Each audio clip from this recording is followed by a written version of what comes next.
మీ జీఐఈటీ ఇప్పుడు జీజేయుగా మారింది. 2000కు పైగా ప్లేస్మెంట్స్, ఐపీఎం, కేపీఎంజీ వంటి సంస్థలతో ఇంటిగ్రేటెడ్ కోర్సులు, యూపీఎస్సీ కోచింగ్, అడ్మిషన్లు ఓపెన్. ఒక్క అధికారి, ఒకే ఒక్క నిర్ణయం భాగ్యనగర ముఖచిత్రాన్నే మార్చేసింది.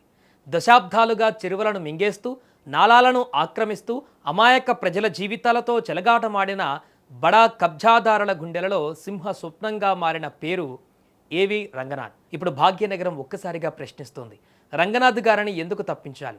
దశాబ్దాలుగా నరకం చూస్తున్న ప్రజలకు మంచి చేసినందుక, లేక ప్రభుత్వ భూములను, చెరువులను కబ్జాకోరల నుంచి రక్షించినందుక, పేదల కన్నీళ్లు తుడిచి భాగ్యనగరాన్ని కాపాడే ప్రయత్నం చేసినందుక? హైదరాబాద్ నగర ప్రజలు మాత్రం తమ గుండెలలో రంగనాథ్ పెద్దపీట వేశారు. మాకు ఈ ఆఫీసరే కావాలి అంటూ చిన్నా పెద్ద కాలనీల నివాసులు రోడ్లపైకి వచ్చి సంఘీభావ పాదయాత్రలు చేస్తున్నారంటే రంగనాథ్ పనితీరు అర్థం చేసుకోవచ్చు.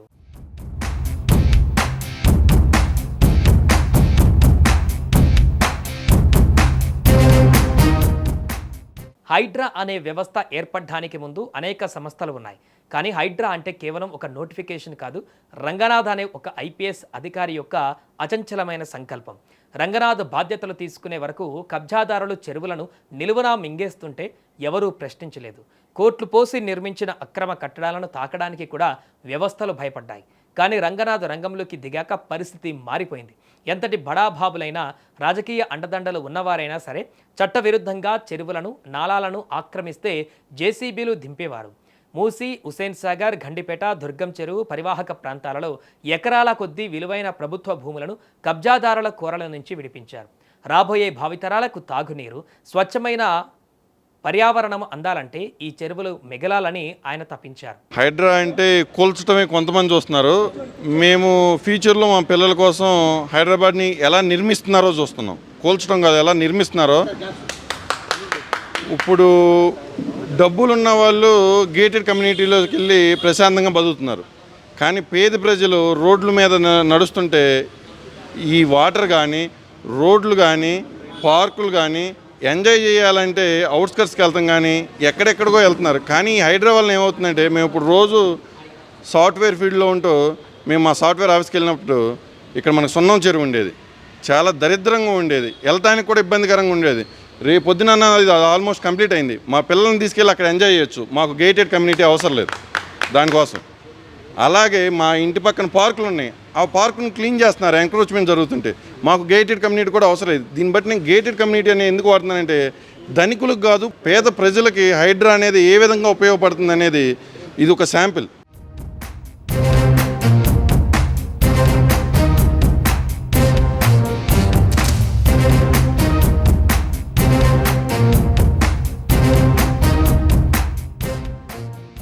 ఈరోజు నగరవాసులు ఆయనకు ఎందుకు బ్రహ్మరథం పడుతున్నారో తెలుసుకోవాలంటే అమీర్పేట్, మైత్రివనం, శ్రీనివాస నగర్, వెస్ట్ కాలనీల నివాసితులను అడగాలి. దశాబ్దాలుగా చిన్న వర్షం పడితే చాలు ఈ ప్రాంతాలన్నీ జలమయమయ్యేవి.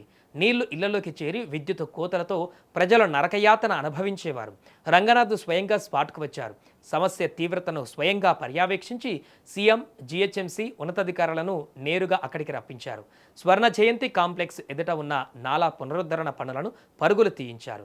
దీని ఫలితంగా ఈ వర్షాకాలంలో ఆ కాలనీలు వరద భయం లేకుండా హాయిగా శ్వాస తీర్చుకోగలిగాయి. దశాబ్దాలుగా పరిష్కారం కాని సమస్యను కేవలం కొన్ని రోజుల్లో పరిష్కరించిన దక్షత ఆయనది. హైడ్రా కమిషనర్ రంగనాథ్ గారుని ఒక ఐపీఎస్ అధికారిగాను, లేదంటే ఒక హైడ్రా కమిషనర్ గాను కాకుండా భావితరాల నుంచి మన చెరువులను కాపాడే ఒక గొంతుకుగా మనం చిత్రీకరించాలి మన రంగనాథ్ గారిని.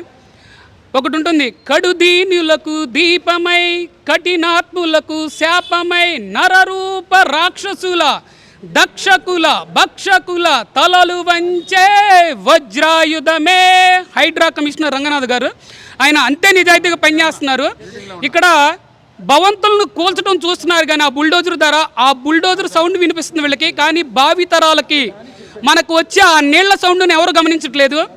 ఇప్పుడు ఈ కొత్త చట్టాలు పుట్టుకొస్తున్నాయి. ఎందుకని? ఒక నిజాయితీగా, ఒక ఎక్కడ కూడా కరప్షన్ లేకోకుండా, ఒక fearless, daring and dashing, dynamic కమిషనర్గా పనిచేస్తున్న రంగనాథ్ గారు పనిచేసేటప్పుడు, చిత్తశుద్ధితో పనిచేసేటప్పుడు ఇది మీరు కూల్చడానికి వీల్లేదని ఈ చట్టాలు గుర్తొస్తున్నాయి. కానీ ఇవే చట్టాలు ఎప్పటి నుంచో పుట్టుకొచ్చినాయి. కానీ చట్టాలు అనేవి రంగనాథ్ గారు వచ్చినప్పుడే పుట్టుకురాలి ఈ చట్టాలు అనేవి ఎప్పటి నుంచో ఉన్నాయి. కానీ అప్పుడు ఏం చేస్తున్నారు, అప్పుడు పర్మిషన్ ఇచ్చిన వాళ్ళు కానీ అప్పుడు చెరువులను పూర్తి చేసి అక్కడ కట్టాలు కట్టడానికి పర్మిషన్ ఇచ్చినప్పుడు ఈ చట్టాలన్నీ ఏం చేస్తున్నాయి, కళ్ళు మూసుకున్నాయా?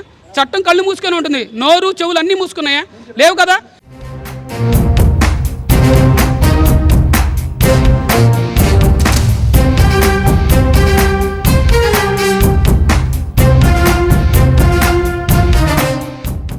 రంగనాథ్ పనితీరులో ఉన్న అతిపెద్ద ప్రత్యేకత ఆయన ఏ ఒక్క పార్టీకో సపోర్టుగా పనిచేయలేదు. ఆయన దృష్టిలో ఉన్నది ఒకటే, హైదరాబాద్ నగరాన్ని వరద ముంపు లేని గ్లోబల్ సిటీగా మార్చడం. ఒకవైపు అక్రమ నిర్మాణాలను నేలమట్టం చేస్తూనే మరోవైపు పేదల సామాన్యుల హక్కులకు భంగం వాటిల్లకుండా జాగ్రత్త పడ్డం. భాగ్యనగరాన్ని భవిష్యత్తు తరాలు గర్వపడేలా తీర్చిదిద్దేందుకు ఒక దృఢమైనటువంటి పునాది వేశారు. చెరువులు కబ్జాకు గురైతే రేపు హైదరాబాద్ ఎడారిగా మారుతుందని, నాలాలు ఆక్రమిస్తే నగరం మునిగిపోతుందని ముందే గ్రహించిన దీర్ఘదర్శి ఆయన. సింగిల్ పాయింట్ ఎజెండా రంగనాథ్ గారిని కొనసాగించాలి అని ఆయనకి మద్దతుగా ఈ సమావేశం, ఈ ర్యాలీ ఏర్పాటు చేయడం జరిగింది. మనం ఆయన చూస్తూ ఉన్నాం. ముందుగా మనం గౌరవ ముఖ్యమంత్రి రేవంత్ రెడ్డి గారిని అభినందించాలి. ఇట్లాంటి ఒక సంస్థని, హైడ్రా అన్న ఒక సంస్థని పెట్టి దాన్ని పెట్టింది మన భద్రత కోసం, భావి తరాల కోసం.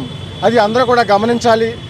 అది మనం రంగనాథ్ గారిని చూసాం నల్గొండ ఎస్పీగా, అలాగే మన హైదరాబాద్ జాయింట్ కమిషనర్గా ట్రాఫిక్లో వచ్చి ఉన్నారు. ఎట్లాంటి సంఘటనలు ఎట్లాంటి చేశారో అన్నీ చూస్తున్నాం. అక్కడి నుంచి వరంగల్ వెళ్ళారు, అక్కడ ఎలాంటి సంస్కరణలు తీసుకొచ్చారో చూసాము.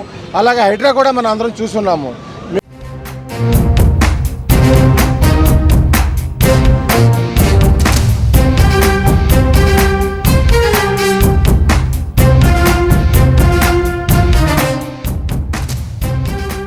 అందుకే ఇవాళ రంగనాథ్కి మద్దతుగా నగరంలో ప్రజా చైతన్యం పెళ్లివికింది. శ్రీనివాసనగర్ వెస్ట్ నుంచి ప్రారంభమైన సంఘీభావ పాదయాత్ర మైత్రివనం, స్వర్ణ జయంతి కాంప్లెక్స్, వెంగళరావు నగర్ ఆర్చ్ వరకు హోరెత్తింది. వయోవృద్ధులు, మహిళలు, యువకులు అంతా ఒకటై Ranganath sir we support you అంటూ గలమెత్తారు. పనిచేసే ఆఫీసర్కు ప్రజలు అందించిన ఈ సంఘీభావం నగర చరిత్రలోనే నిలిచిపోతుంది. ఇంత గొప్ప కార్యక్రమం నిర్వహించినటువంటి అందరికీ ధన్యవాదాలు. ఈ యొక్క కార్యక్రమానికి కాలనీల నుంచి 500 మెంబర్స్ రావటం అంటే నాటే జోక్ అండి. ఇది మామూలు విషయం కాదు. ఆయన కోసం వాలంటీర్గా వచ్చినటువంటి వ్యక్తులే వీళ్ళంతా. సీనియర్ సిటిజన్స్ ఉన్నారు, ఐఏఎస్ ఉన్నారు, ఐపీఎస్ రిటైర్ అందరు ఉన్నారు. ఈరోజు రంగనాథ్ గారు చేసిన కార్యక్రమాలు ఏమిటి, ఎందుకు తీసేయాలని అడుగుతున్నారు, అసలు ఏం తప్పు చేశారనేది వాళ్ళే మాకు తెలియజేయాలి. ఆయన ఏంటి ఒక చెరువులను కాపాడటం వల్ల తీసేయాలా, లేకుంటే గవర్నమెంట్కి 1,40,000 కోట్లని తీసుకొని వచ్చినందుకు ఆయన ఈ పదవి నుంచి తీసేయాలా, లేకుంటే కబ్జాదారుల నుంచి ఏవైతే భూములు ఉన్నాయో ఆ కబ్జాదారుల భూములన్నీ మనకు కాపాడినందుక. ఇప్పుడే కాదండి, ఎన్నటికీ ఆయన తీసేయద్దు, ఇంకా ఈ విధంగా కొనసాగించాలి. ఆయన చేసినటువంటి ఒక నిబద్ధత గల మనిషి, ఒక మంచి ఆఫీసరు. ఇవాళ ఆఫీసర్ని పెట్టినందుకు హైడ్రాకే వన్నె వచ్చింది. ప్రజా సంక్షేమం కోసం, హైదరాబాద్ భవిష్యత్తు కోసం నిష్పాక్షికంగా శ్రమించిన ఐపీఎస్ అధికారి ఏవి రంగనాథ్ గారు హైడ్రా కమిషనర్గా కొనసాగాలా వద్దా? నిజాయితీగా పనిచేసే అధికారులకు ప్రజలు ఇలా మద్దతుగా నిలవడం పైన మీ అభిప్రాయం ఏంటి? మీ అమూల్యమైనటువంటి కామెంట్లను కూడా తెలియజేయండి.